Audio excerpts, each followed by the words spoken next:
नमस्कार।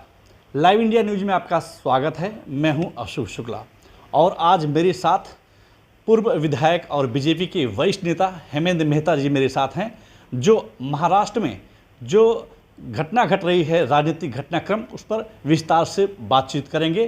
क्योंकि जो आज की शिवसेना है और जो पहले की बाला साहब ठाकरे की शिवसेना हुआ करती थी, वो बाकायदे सरकार में रह चुके हैं और बहुत करीब रहे हैं बाला साहब ठाकरे के।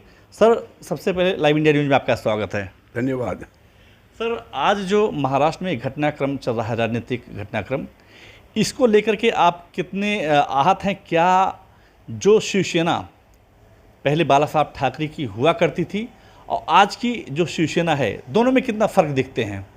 बाला साहब ठाकरे के समय में बाला साहब का एक जो दबदबा था पार्टी के ऊपर, संगठन के ऊपर, और उसी प्रकार से उनको ऐसा लग रहा था कि उद्धव जी उस प्रकार से आगे बढ़ाएंगे। मगर उद्धव जी एक प्रकार के सौम्य प्रकृति के होने के कारण जो संगठन की शक्ति बढ़ानी चाहिए, वो सौम्यता के कारण उन लोगों के जो सहयोगी थे, उन्होंने उसका गैरफायदा उठाकर उसको पीछे ढकेलने का काम किया है। जो इसमें मतलब बगावत कर चुके हैं शिंदे एंड कंपनी की हम बात करते हैं,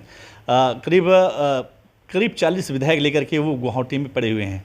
आपको क्या लगता है कि शिंदे बीजेपी के साथ मिलकर के सरकार बना सकते हैं? बीजेपी के साथ सरकार बनाने के लिए शिंदे जी तैयार जरूर होंगे, और आज के माहौल में ऐसा लग रहा है कि बीजेपी और शिंदे मिलकर सरकार बनाए। मगर मुझे लगता है कि जिस प्रकार से भारतीय जनता पार्टी देश के प्रति जिस प्रकार से काम कर रही है, और भारतीय जनता पार्टी का एक देश के प्रति जो लगाव है, उस लगाव को देखते हुए भारतीय जनता पार्टी ने शिंदे के साथ भी समझौता न करके आने वाले दिनों में स्वतंत्र रूप से महाराष्ट्र के विधानसभा जीतनी चाहिए। लेकिन जो अभी तक का संख्या बल और गणित बता रहा है, उस हिसाब से ऐसा लगता है कि खुद जो है एकनाथ शिंदे कह रहे हैं हम अपनी पार्टी बना करके और हम बीजेपी को सपोर्ट करेंगे। तो क्या जिस तरीके की घटनाक्रम देखने को मिल रहा है, ऐसा तो लग रहा है कि जैसे सरकार बनने जा रही है? सरकार बनने के लिए एकनाथ शिंदे जो प्रयास करेंगे, बीजेपी को साथ में लेकर सरकार बनाने का काम जरूर करेंगे। मगर भारतीय जनता पार्टी ने सोचना चाहिए कि एक दुश्मन को ख़त्म करके दूसरा दुश्मन खड़ा करने का आने वाले 10 साल के लिए भारतीय जनता पार्टी को नुकसान होगा।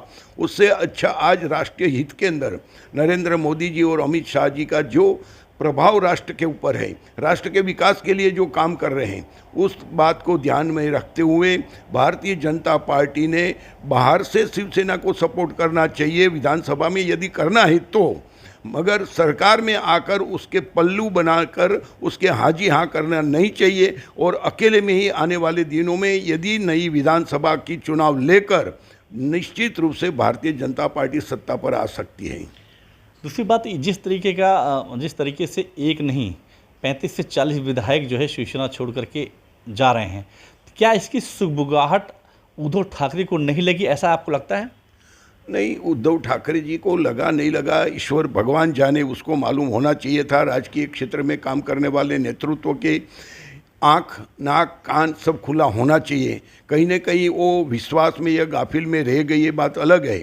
मगर जिस प्रकार से जो बगावतखोरों ने काम किया है, वो भारतीय जनता पार्टी के लिए भी आने वाले दिनों में, जैसे शिवसेना के साथ में संबंध खराब होने के बाद में शिवसेना को समाप्त करने में समय गया, वैसा ही नया दुश्मन खड़ा करना ऐसी बात होगी। इसलिए आने वाले दिनों में भारतीय जनता पार्टी ने हाउस में बाहर लेकर उसको सपोर्ट करके योग्य समय पर चुनाव की व्यवस्था करनी चाहिए।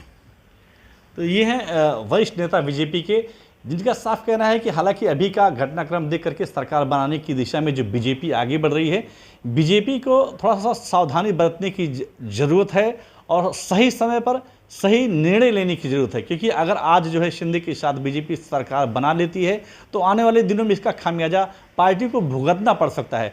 क्योंकि शिवसेना अब तक शिवसेना साथ दे रही थी, फिर अब 10 साल तक अगर शिंदे के साथ सरकार में रहेंगे तो कब आखिर बीजेपी खड़ी हो पाएगी? ऐसा वक्त आ गया है कि बीजेपी अब महाराष्ट्र में खुद अपने दम पर लोगों के बीच जाए, तब जाके बीजेपी का संकल्प पूरा हो पाएगा। Ashok Shukla, live India news, Mumbai. आप देख रहे हैं लाइव इंडिया न्यूज चैनल। रोचक खबरों का नया अंदाज। लाइव इंडिया न्यूज चैनल पर अपडेट खबरें देखने के लिए चैनल को सब्सक्राइब, लाइक और शेयर जरूर करें।